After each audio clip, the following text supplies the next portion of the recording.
Today we're back in the studio to talk about something that we get asked a lot, and that's why we're going through our top 5 tips for people that are trying to choose their first motorcycle. Now these are all going to be very general tips, things that people who have been riding for a long time would think is potentially pretty obvious, but if you're shopping around for your first bike, you might not know all of these things yet. So, starting out with number 5. One of the most important things that you need to look into when you're choosing your first motorcycle is your riding style. Once again, this seems pretty obvious, but if you live in Florida, where there are a lot of long, straight paved highways, then you might be picking a different motorcycle from somebody who's up here in Colorado, where we live, in the mountains, surrounded by a lot of canyons. It's very important to pick a motorcycle that's going to match the type of riding that you're going to do. If you're going to be on the highway all the time commuting, you might not want to pick a mini moto, even though a Honda Monkey or a Honda Grom is typically a really good starter motorcycle. Obviously, it's not going to be very good for riding at highway speeds.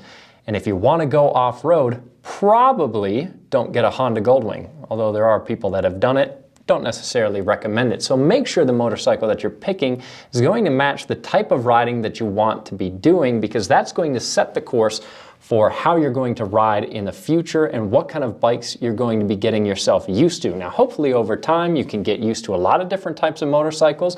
Each motorcycle is like a different golf club in a bag of golf clubs, so they're all very useful bikes, and if you're lucky enough, maybe you'll have a bike for each different riding scenario at some point.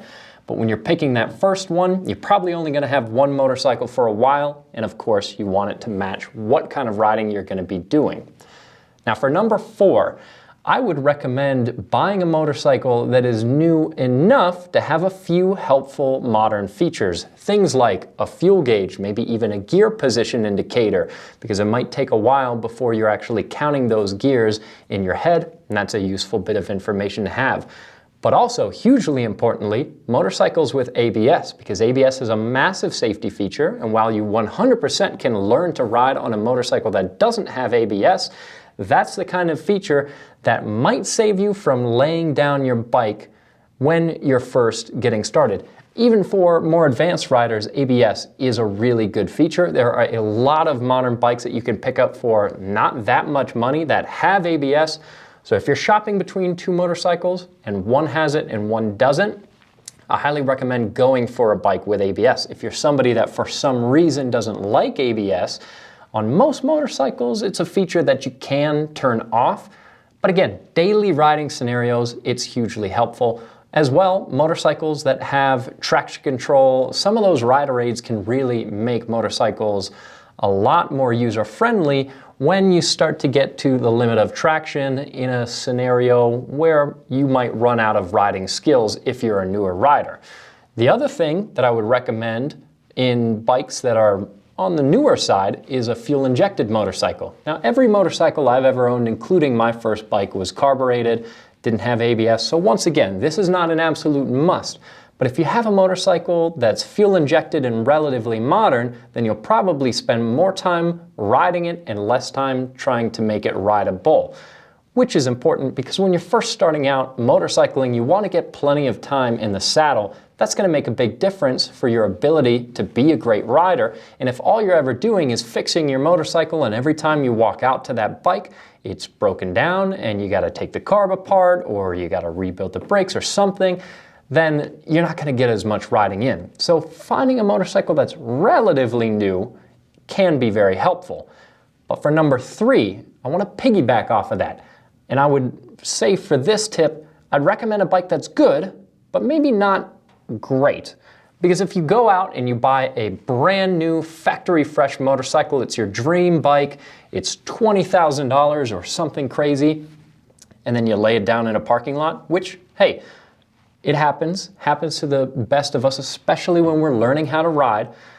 You might be pretty disappointed if you scuff up that brand new bike. So maybe for your first motorcycle, it's worth looking into something that's relatively new, relatively modern, has some of those features we were just talking about, but isn't so brand new and so expensive that you're going to be devastated if something happens to it, because it happens a lot, especially low speed maneuvering.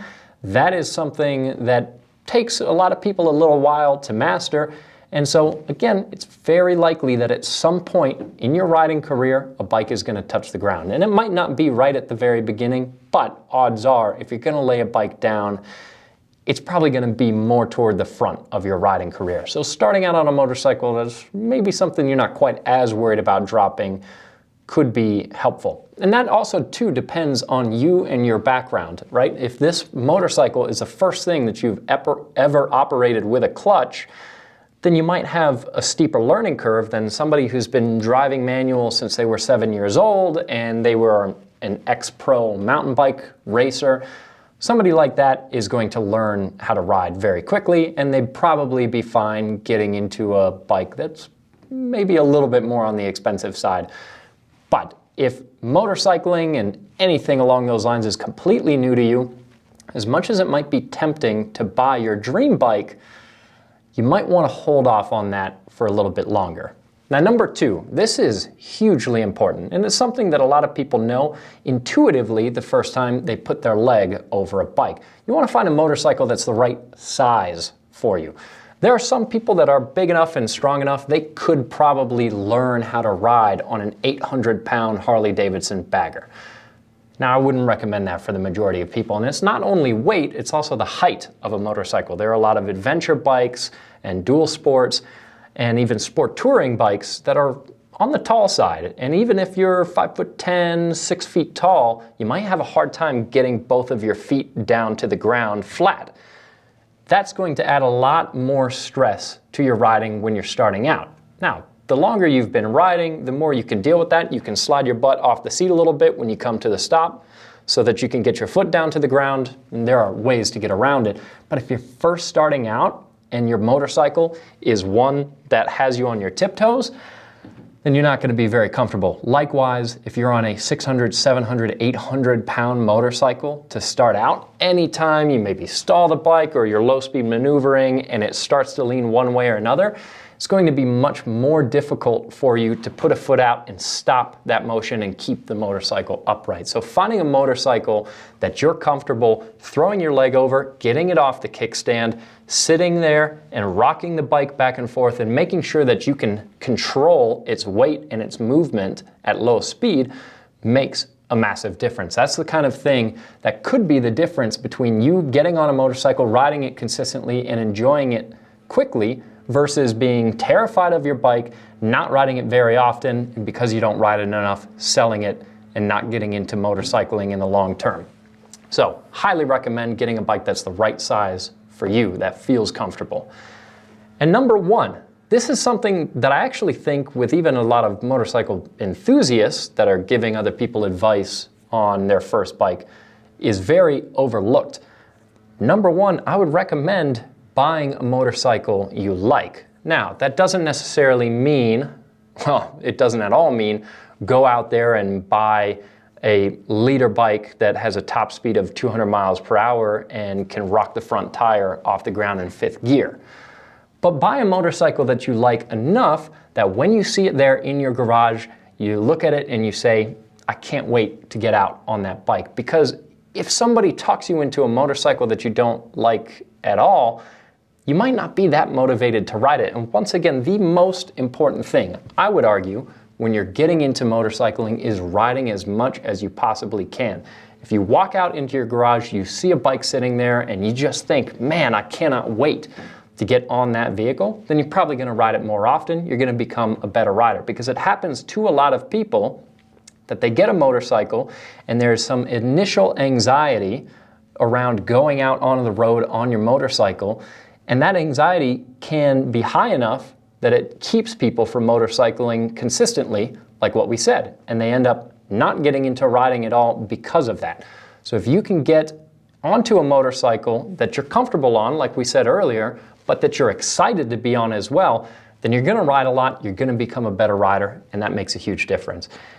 And I would also recommend for anybody at any riding skill level, going out and getting instruction, taking classes does a ton for you, especially if you're starting out. Those are going to be the kind of things that will boost your confidence in a massive way and make it more fun and less stressful for you to get out there on the road and enjoy motorcycling. Because at the end of the day, that's all this is about.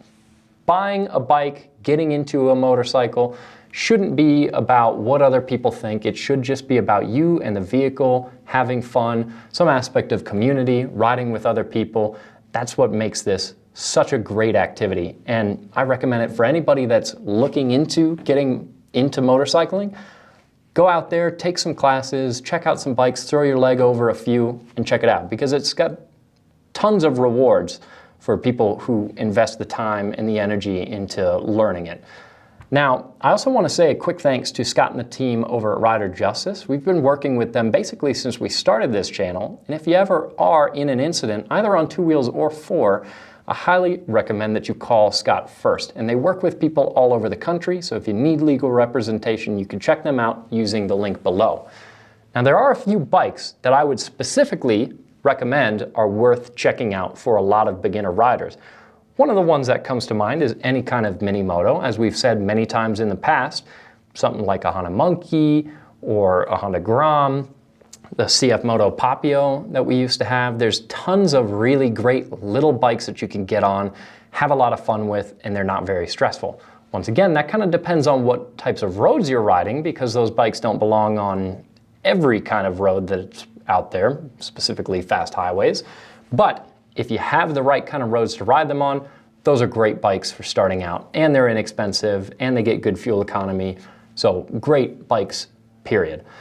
I also really like a lot of Royal Enfield's lineup. Something that those bikes have going for them is they're affordable.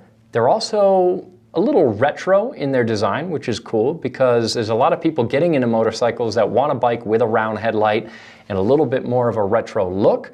So those are bikes that you could get into that have that retro look. They've got ABS, they are fuel injected, they're pretty affordable to buy, and they're fun to ride. They've got character, so those make for some great starter bikes. There are also the obvious choices of something like a Ninja 400 that has that kind of sport bike look, and you can find them very affordably, but they're not insanely fast by anyone's measure, so it's a motorcycle that you can step into pretty easily.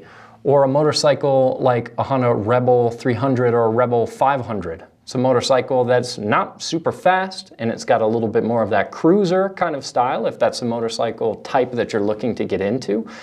But it's going to be a perfect bike for you to learn on. Low seat height, easy to ride, easy clutch pull, all of that. No problem at all. Also, dirt bikes. You can't go wrong learning how to ride on dirt, because you learn tons of skills. You don't have as much traction, so you're going to learn how to operate a motorcycle at the limit of traction more quickly, I would say, on average, on a dirt bike than any other kind of motorcycling. So it develops a lot of great skills, and you can learn how to operate a motorcycle without the threat of other traffic immediately around you. You could instead go out, ride on trails with just maybe a couple other dirt bikers and be in a pretty laid-back environment to learn at. That being said, some people can be a little put off if they go to a motocross track and there's people doing jumps and flips immediately around them. But if you can find a place where you can have a more laid-back dirt biking experience, then that can be a fantastic introduction into 2 wheels. Now, these are just 5 of some of my main tips for people that are looking into motorcycles, but this is a very complicated thing, buying your first bike, and I'm hoping that some of you out there in the comments below will drop a few other suggestions for people that might be looking into their first bike, because it's a great thing about this community. There's tons of people with tons of knowledge, even more than I have, which is not that hard to do, and we can all put some effort in together to help out people that are looking for their first bike. So drop some of those comments below. Let me know what you think. And that's all for this video. We'll see you next time.